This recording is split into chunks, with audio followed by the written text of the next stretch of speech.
Hey പൂച്ചപ്രേമികളെ, പൂച്ചയുടെ മീശ വെറുമൊരു രോമം മാത്രമാണെന്ന് നിങ്ങൾ വിചാരിക്കുന്നുണ്ടോ? എന്നാൽ നിങ്ങൾ തെറ്റിദ്ധരിച്ചിരിക്കുകയാണ്. പൂച്ചയുടെ മീശ അവരുടെ സൂപ്പർ പവർ ആണെന്ന് പറഞ്ഞാലോ?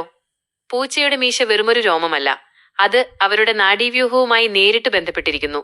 ഓരോ മീശയുടെയും അടിയിൽ നിറയെ ഞരമ്പുകളുണ്ട്. അതുകൊണ്ട് മീശയിൽ എന്തെങ്കിലും സ്പർശിച്ചാൽ അവർക്കുടൻ അറിയാൻ കഴിയും.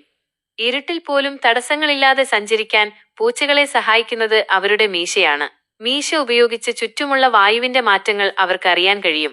ഇതുവഴി തടസ്സങ്ങൾ തിരിച്ചറിഞ്ഞ് സുരക്ഷിതമായി സഞ്ചരിക്കാൻ അവരെ സഹായിക്കുന്നു. ഇര പിടിക്കുമ്പോൾ ഇരയുടെ അനക്കങ്ങൾ അറിയാനും അവയുടെ വലുപ്പം മനസ്സിലാക്കാനും മീശ സഹായിക്കുന്നു. ചെറിയ ദ്വാരങ്ങളിലൂടെ കടന്നു പോകുമ്പോൾ ശരീരം അവിടെ കുടുങ്ങുമോ എന്നറിയാനും മീശ ഉപയോഗിക്കുന്നു. പൂച്ചയുടെ മീശ അവരുടെ വികാരങ്ങൾ പ്രകടിപ്പിക്കാനും സഹായിക്കുന്നു. ശാന്തരായിരിക്കുമ്പോൾ മീശ സാധാരണ പോലെ കാണപ്പെടും. എന്നാൽ പേടിയോ ദേഷ്യമോ വരുമ്പോൾ മീശ പുറകിലേക്ക് വലിയും. സന്തോഷമുണ്ടെങ്കിൽ മീശ മുന്നോട്ട് തള്ളി നിൽക്കും.